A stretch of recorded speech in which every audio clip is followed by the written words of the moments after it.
Oh, wonderful. Hello there. Good evening, good morning, good afternoon, good everything, wherever you are on the globe at this wonderful moment. Welcome to the Word Café Live Show, and I am your host, Amakri Isobwe, your neighborhood word trader. Yes, you know how we do it here at the cafe. Yes, this is where we come in and share wonderful moments and stories and experiences to learn from one another. Great. I'm so excited, yes, so excited, pumped up for this evening. I have a wonderful person with me in the studio. Yes, you're wondering, where is she? Where is he? Don't worry. I'll bring the person very soon. What she has this wonderful and unique story that I think the world needs to hear. What's her name? Hilda Manyo DICKSON. I call her HMD. She's in the house. There's something about her that is so beautiful. She's a woman with many parts, but there's one that thrills me. Was that she likes finance management. That's her game. Oh, enough of all this. Let me bring her in. I know you want to see her. Yes, where is she? Where is she? Where is she? Where is she? Blah, blah, blah, blah, blah, blah, blah, blah. Bam! There she is. Hello, Hilda.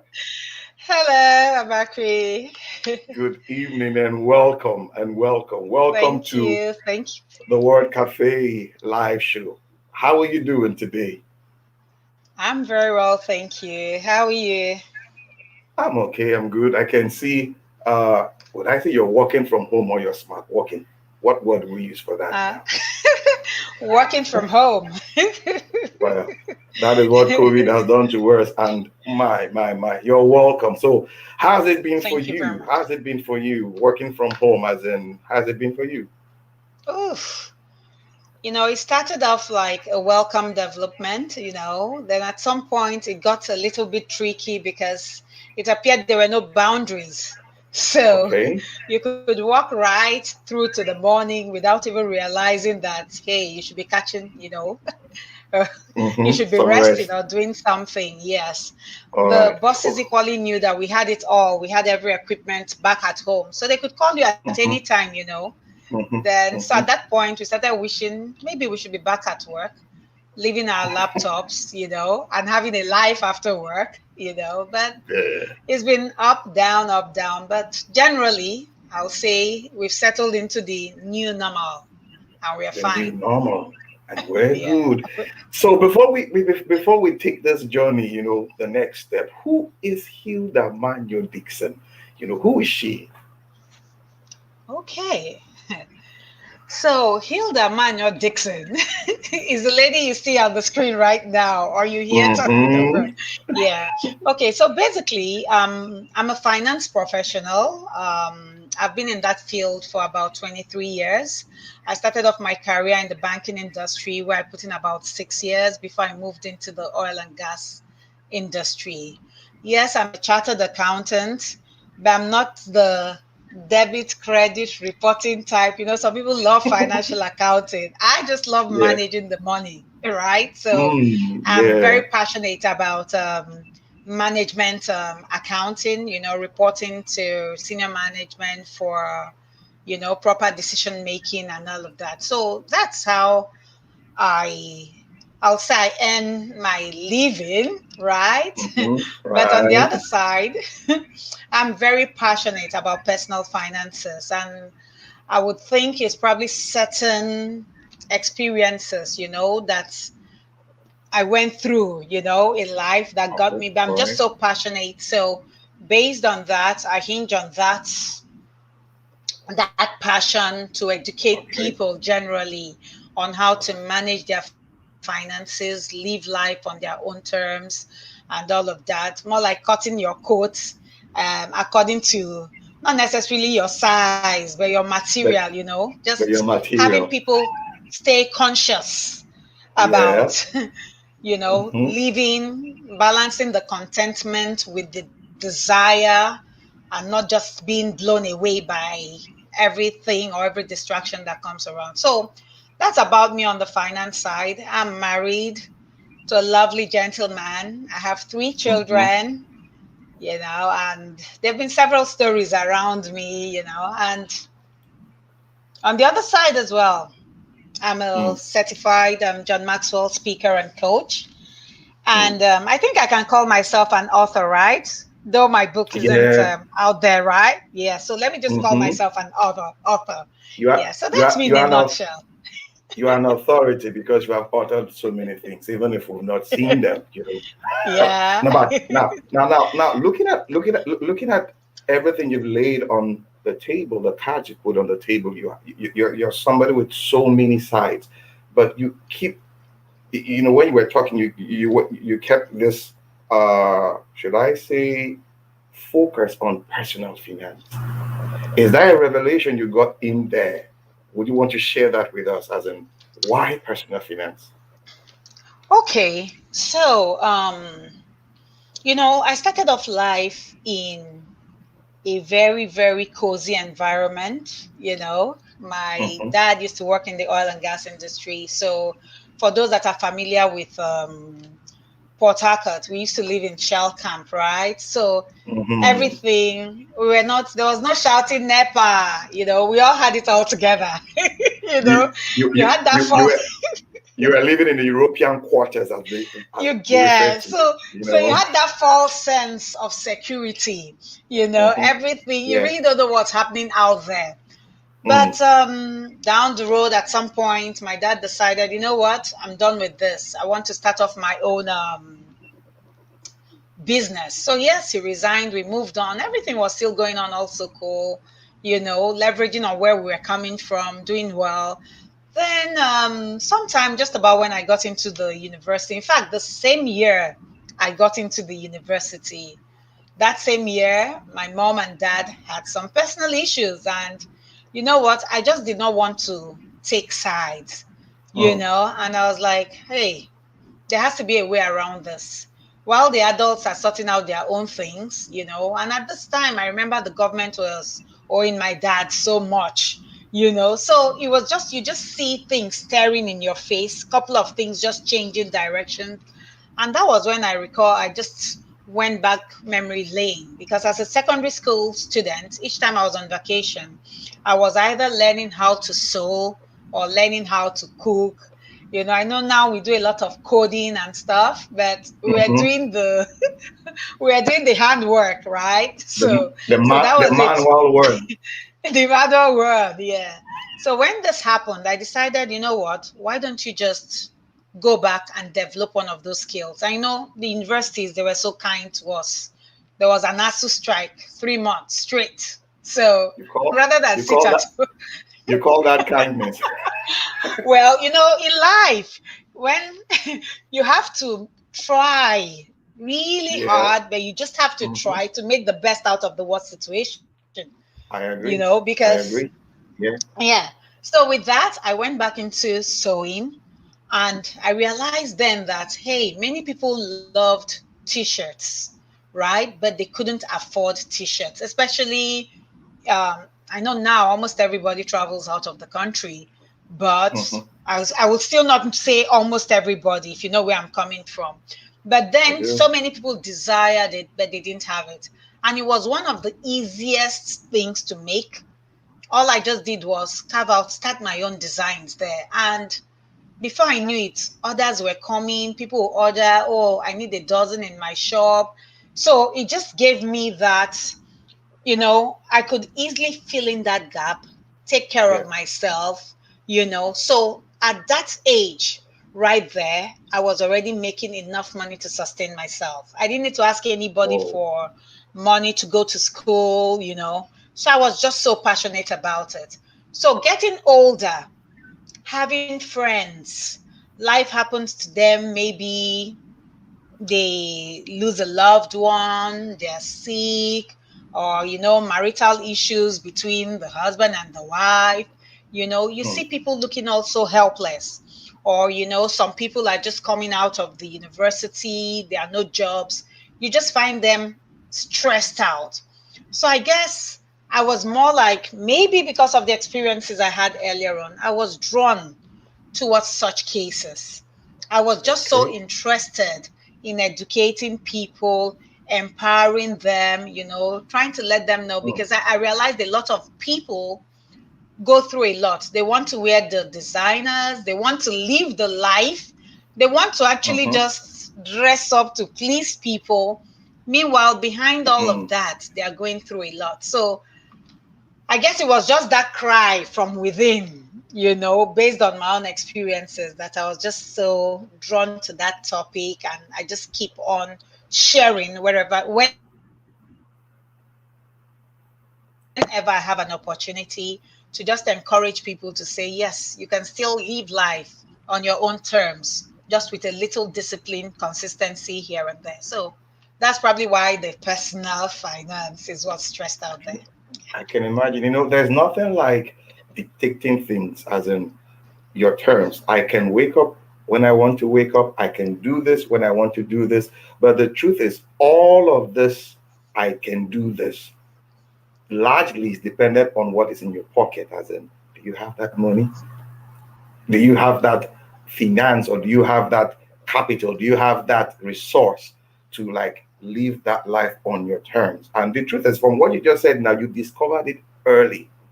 You Yeah. discovered it early. And so it means we need to discover things early. Discovering early puts you on that path, and wow. Now you're in the oil and gas. What has it been like? Because, your field, if correct me if I'm wrong, is male dominated because, you have a lot of men and what have you. So, I mean, how have you been dealing with this? Oh, it's been an interesting journey. It's been an interesting journey. First is to desire something. The second thing is to really, when you desire something, you need to love what you're doing. A lot of times um, we just desire something, not necessarily knowing what is behind it or why we Hmm, desire it. So when we go there, hmm, we set some expectations for ourselves. And when we can't meet up with those expectations, or when the organization does not satisfy our personal expectations, we could easily get disgruntled, right? So when it comes to oil and gas, I desired yeah, it. right. When I went back to Port Harcourt for my youth service, the only reason why I went back there was because I really wanted to work in the oil and gas industry. It just wasn't working. Several trials and Hmm, error. I just wasn't getting it right. So I started off with banking. hmm, And hmm.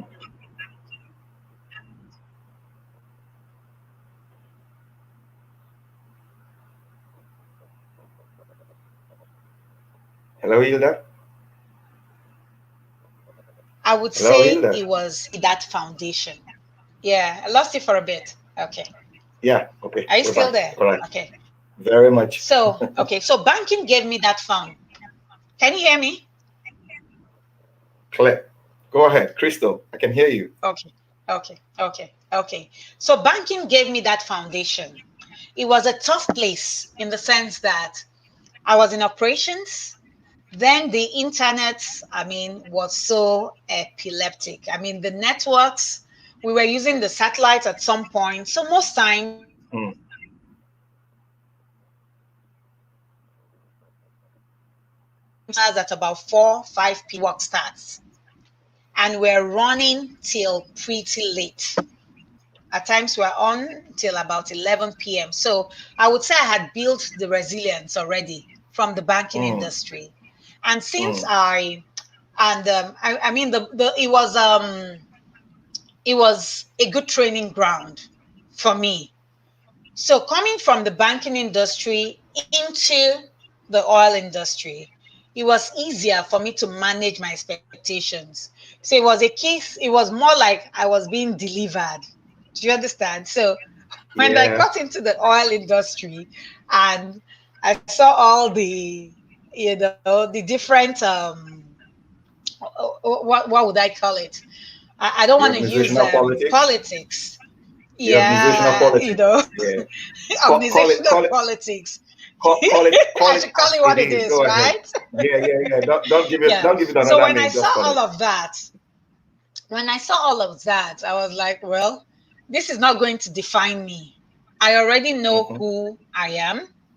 I've already Exactly. set the top targets, the high targets for myself. So all I Hmm. need to do is play it out. And over time, it would um it would yield some good results, right? So Right. in the first year, because when you get into the oil industry, it's more or less like, because it was being looked at as a new field for us at the time Yeah. we came in, it was being looked at as a new field, so your Mm. banking years were more or less discounted and you were True. starting from scratch. So that hurt a little bit. So when you look around and you see people that probably just dropped out of school, or just, I said dropped out, just graduated, and you're all Mm. placed at the same level, you're like, was this a good move? But then again, because I desired it, I had to look at the positive aspects. I had to look at the fact that I had more time to myself. Yeah. I had more money in my pockets. I had a more, Hmm. I could balance my life, a little bit better. So I just chose to focus on that. And it wasn't easy initially, I must say, because each time you worked so hard, you expected to get the recognition, but it wasn't Yeah. forthcoming, but it didn't deter me. I just kept on staying consistent, trying to be as excellent as I could possibly be. And at that time, I Hmm. would always tell people I'm working onto God. So Yeah. it took a while, but eventually it all paid off because people could Wonderful. see the consistency, bosses could see the deliverables, people could begin to appreciate the qualities and what you were bringing to the table. So Yeah. I never bothered going into the it's a man's world, it's a woman's world. I just decided behind me, I had to let myself know that, hey, it's a fair ground. We're all going there to go play. So let's go Yeah. and give it our best shot. And Wow. somehow, of course, you can never discount the grace of God and his favor. He will always send people at the right time. Because I mean, then whenever I prayed, I would always say, that he raises kings that will speak on my behalf. So at times you are not there, Wonderful. but someone Yeah. recognizes what you have done. Someone recognizes the quality in what you do, and they speak up for you. And gradually, Awesome. gradually, gradually, the petals kept opening and opening and opening. And today I'll say I'm doing well, You're better. You're better even for if I it. say so. You, Yeah. listening to you is just like you were not focused on the gender. You were only focused on the agenda. It's like you call me a woman. That's your case. But listen, I know where I'm going, and I'm focused. I'm not going to be deterred. I'm going to be consistent, as in just keep putting in that stuff that I know, and eventually, like you said, the grace of God comes in there, and voila, you have everything coming together. Awesome. Yeah. Now I know, in course of your introduction, you said something about being an author. Each time I hear people, say I'm an author, it's like, wow, she's an authority or he's an authority. Because for you to be an author, then you are an authority in something. So, what have you authored? Let's hear that. Let's hear that. Okay, let me ask you to guess. What would you think I have authored if you had to guess with all our discussions? You've authored a book, I guess. It's a book. I want to Uh-huh. believe so. On what topic? Maybe something that has to do with your personal experience, not necessarily on finance now. Okay. I wanted to be Yeah. sure. You are not expecting a finance Nah, Okay. no. Yes. There. Okay. So basically, just a peek, yeah, into we do the peekaboo, right? So basically, Hmm. when I got married, I waited about 5 years to have my first child. And right after having that child, and we're also excited, hey, you carry the baby, you do Mm, everything you need to do. The child mm, turned 21 months and was diagnosed with cancer, stage 4. And that was another life happens. It wasn't now all Mm. about finances. It was now about a life's battle, right? So we went Right. all around.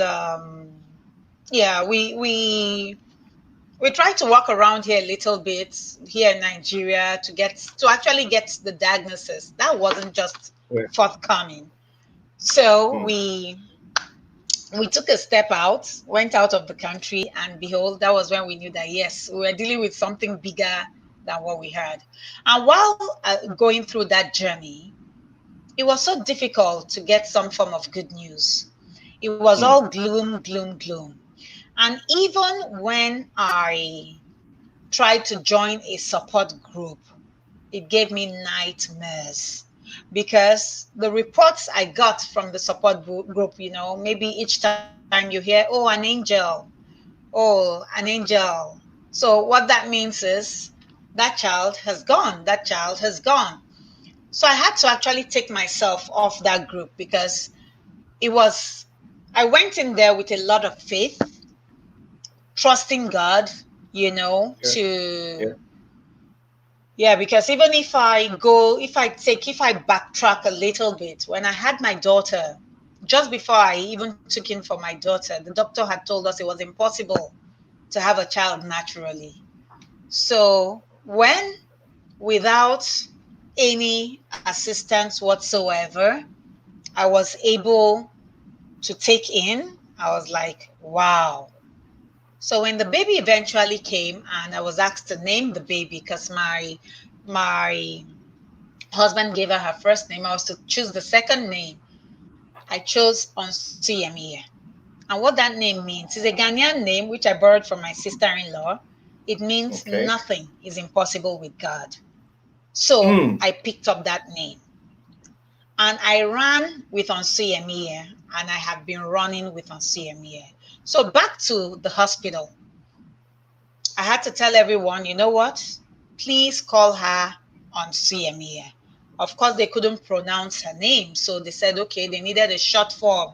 I said, call her Onsu. So each time they called Onsu, I go Onsuyemiye, more or less Yeah. declaring that nothing That is word impossible with God. possible with God. So when I got into the support group, it more or less tried to mess with my faith. I couldn't sleep. You I brought was logic having into it. nightmares. Yeah, because it was now death, death, relapse, relapse, death. Oh, wow.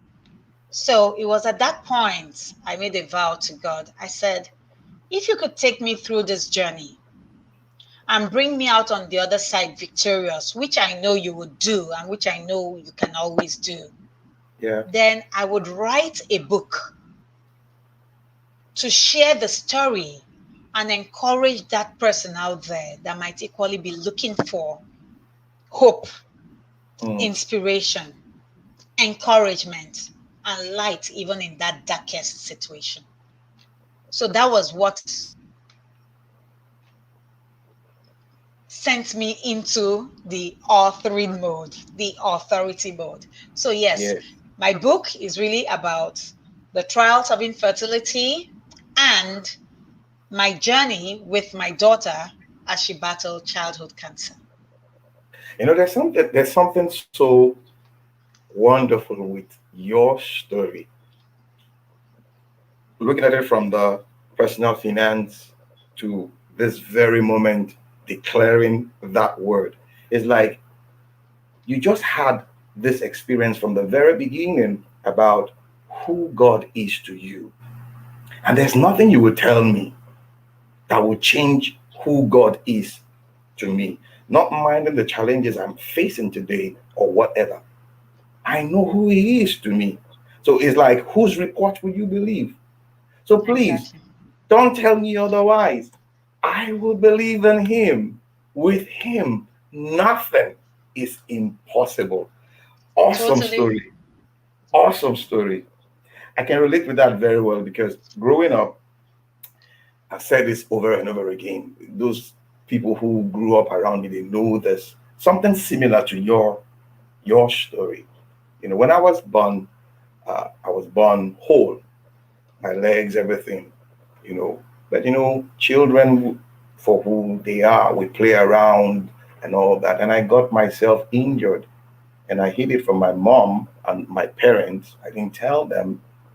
And, it became cancerous. And when I now, when my mom discovered it, or my parents, and they were like, "What happened?" And, Chula, I don't know, blah, blah, blah. But finally, when I told my mom what happened, and we started going to the hospital, and checking up and what have you, and they said, "Well, there's nothing we can do. His leg will be amputated." And my mom was like, "Ampu what?" They said, "Cut off." She said, "No, not my son." I said, "Not my son."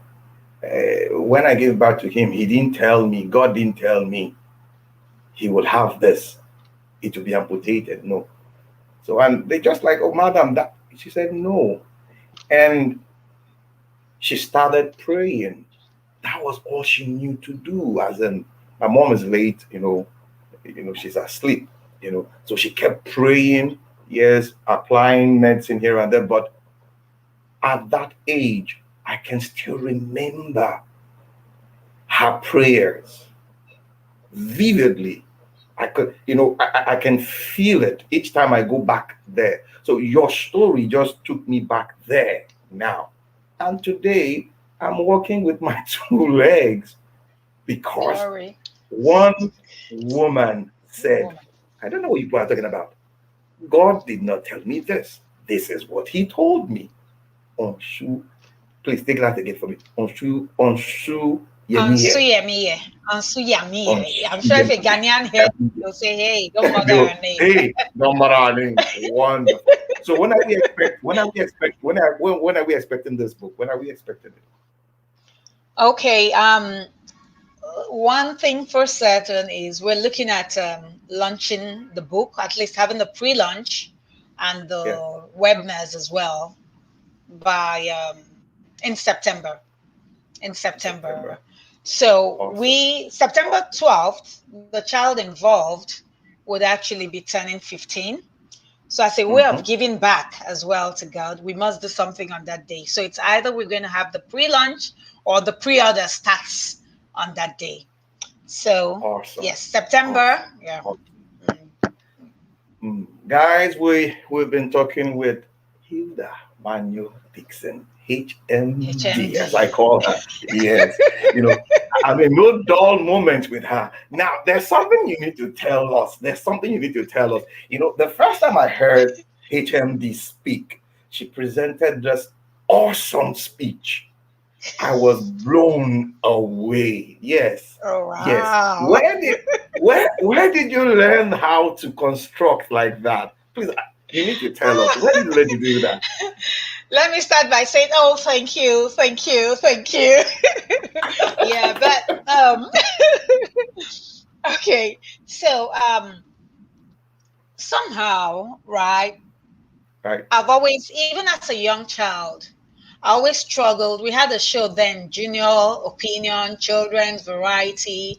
So every morning I wanted to be there, at NTA, the national television. Yes, I wanted to be there, to be picked up to do something, right? Yeah. So Yeah. each morning I would just, and it wasn't easy to get picked. I would always Mm, harass my parents. So you want to be picked, so you want to practice, you just want to speak. So it's something I've exactly. always desired. And growing up, and even, I mean, up until recently, I would always, each time I have an opportunity to speak, especially on just encouraging people, finances, and all of that, is an opportunity I take. And people will always say, you speak well, you speak well. But I still felt there could be something around speaking. Okay. Yeah. So when I did my John Maxwell certification program, I decided to start off even with the speaking route just to know, okay, are there a couple of things there that Mm, I might be missing out on? So I had an accountability partner as well. We were checking ourselves. What are you doing? She was doing the coaching first. I started off with the speaking. So she went on yeah. as well to say, hey, there's another speaking program you need to attend, Speak for Gold by Mr. Fela Durotoye. Okay. And I was like, okay, really? So I was like, what's that about? She sent me a flyer, stuff like that. I said, okay, I'll just have it. I'll start following him. I'll know when the next one is holding. And basically, the Speak for Gold came, and I now had that opportunity again. I was just called up that morning to say, you know what? You'll take the graduation speech. And I wanted to say, no notice. Then I now, something inside me said, what do you mean? Go try it out. And here you are giving me a very good feedback. So thank you. So I wish I can play. I wish I can play. I can play that speech for the audience and let them listen. She gave. I don't know what's the word now. What's the word now? A power packed. Was it 5 minutes? If I mean I'm power not even. packed. Oh, Yes. thank you. Thank you. Everybody on the platform that day was like, "Who is this lady? Who is this lady?" And Here she honestly, is. hmm Thankful. yes, yes. My HMD, I am so proud of you and happy for you. Thank you Seeing, so very seeing, much. seeing, seeing your resilience. Through this period, and just look at everything. Look at everything around. You are an inspiration, not just to your nuclear family now. I know to a larger community. And all that. So before I let you go, any last word for the audience? Oh, I'll have to. Yes, I'll just like to put something out there. Yeah. Life would always throw you trials, so would always have the ups, the downs. While you're up, don't think you'll stay up forever. When you're down, equally know that you wouldn't stay down forever. But what I would always tell people is when trials come your way, let them Mm, spur you to action. mm, Don't get distracted. There's a lesson in every trial. And though it might not be so glaring, you mm-hmm. might not even be able to you might not be able to find any lesson while you are in it. Yeah. But if you really, really, really know the God you serve, and you know that the plans He has for you are always for good, Mm-hmm. I'll say, look for that thing. When the cloud is so dark, when you look Mm-hmm. closely, you can still find a line. Hold on Yeah. to that thing. Just look for that positive thing. Hold on to Yeah. it. Rough it. Go through that path. You can be rest Yeah. assured you'll come out better for it. So that's what I want to leave everyone with. Don't let Wow. the trial sink you. Take it as a stepping stone to where you're headed. His plans are always for good. Awesome. Don't let the trial sink you. Take it as a stepping stone. Wonderful. Those are the words of Hilda Manyo DICKSON. People we've been discussing with her. Can you imagine? Look at the time. We've been having fun, honestly, but I have to let her go. I have to let her go. Thank you so much. Thank you so much for uh, honoring us with your presence at the Word Cafe. It means a lot to us. Hope you will answer us when we call again. Guys, we Oh, have to go now. thank you. Thank you You're for the welcome. opportunity. I really do appreciate it. And yes, Pleasure I is will answer mine. whatever you call. Thank Thank you. you. All right, guys, we have to go now. Yes, this is your neighborhood word trader, Amakri Isoboye. I believe in the power of words. Why? It is the unit of creation. Till I come your way again, bye for now.